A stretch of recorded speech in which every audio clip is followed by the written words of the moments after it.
السلام عليكم ورحمة الله وبركاته. الحمد لله.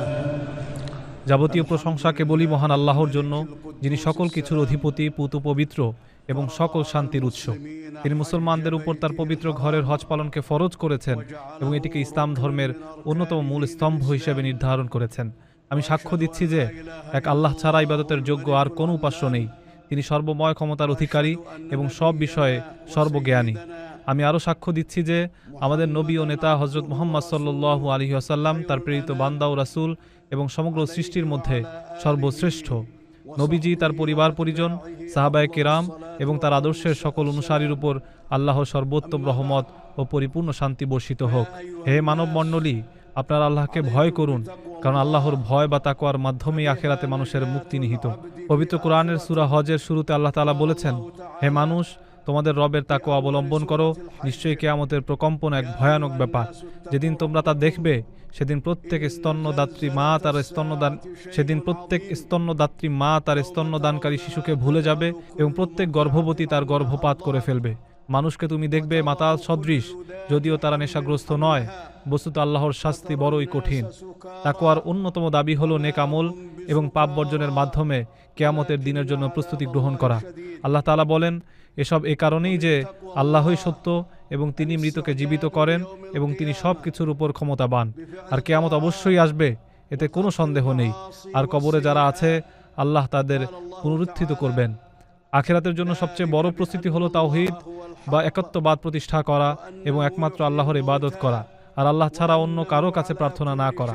যে ব্যক্তি আল্লাহ ছাড়া এমন কারো কাছে প্রার্থনা করে যে তার কোনো ক্ষতি বা উপকার করতে পারে না, সেটি সুস্পষ্ট পথভ্রষ্টতা। আল্লাহর সঙ্গে কেউ শিরক করলে তার অবস্থা এমন হয় যে সে যেন আকাশ থেকেই ছিটকে পড়েছে, অতঃপর পাখি তাকে ছোঁ মেরে নিয়ে গেছে, অথবা বাতাস তাকে অনেক দূরের কোনো জনশূন্য স্থানে নিক্ষেপ করেছে। ইমানদারদের মূল ভিত্তি হলো আল্লাহর একত্ববাদ। আল্লাহ বলেন, তোমাদের ইলাহ তো এক ইলাহ, সুতরাং তার কাছেই আত্মসমর্পণ করো এবং সুসংবাদ দাও বিনীতদের, যাদের অন্তর আল্লাহর স্মরণে কেঁপে ওঠে, যারা বিপদে ধৈর্য ধারণ করে, নামাজ কায়েম করে এবং আল্লাহর দেয়া রিজিক থেকে ব্যয় করে, এরাই সেই বিনীত দল। ইসলামের মূল স্তম্ভগুলো হলো আল্লাহর একত্ববাদের সাক্ষ্য দেয়া, হযরত মুহাম্মদ সাল্লাল্লাহু আলাইহি সাল্লামকে আল্লাহর রাসূল হিসেবে মেনে নেয়া, নামাজ কায়েম করা, যাকাত আদায় করা, রমজানের রোজা রাখা এবং আল্লাহর পবিত্র ঘরে হজ করা। এসবের পাশাপাশি আল্লাহকে ভয় করার নির্দেশ দেয়া হয়েছে। আল্লাহ বলেন, যে ব্যক্তি তার রবের সামনে দাঁড়ানোর ভয় রাখে, তার জন্য রয়েছে দুটি জান্নাত। আল্লাহর আনুগত্যে ধৈর্য ধারণ করতে হবে এবং তাকদীরের উপর বিশ্বাস রাখতে হবে। আল্লাহ বলেন, নিশ্চয়ই ধৈর্যশীলদের তাদের পুরস্কার দেয়া হবে অগণিতভাবে। এর সঙ্গে আল্লাহর দেয়া নিয়ামতের শুকরিয়া আদায় করতে হবে, কারণ তিনি এসব নিয়ামত আমাদের ব্যবহারের উপযোগী করে দিয়েছেন।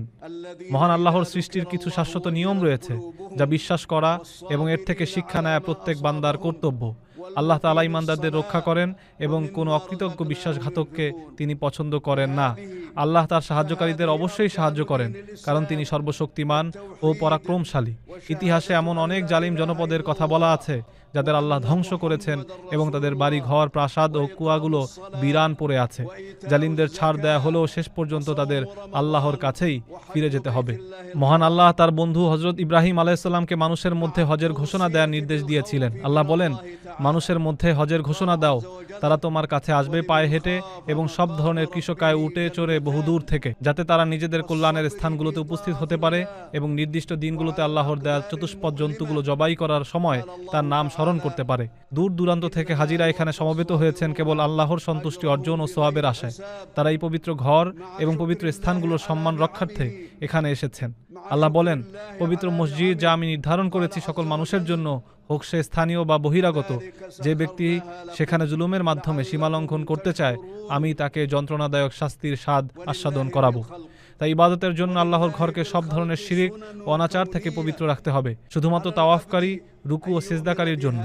হজের এই পবিত্র স্থানে সব ধরনের পাপাচার, ঝগড়া বিবাদ এবং রাজনৈতিক বা দলীয় স্লোগান সম্পূর্ণ নিষিদ্ধ। এখানে একমাত্র আল্লাহর প্রতি আনুগত্য এবং রাসূল সাল্লাল্লাহু আলাইহি সাল্লামের সুন্নাহর অনুসরণই কাম্য।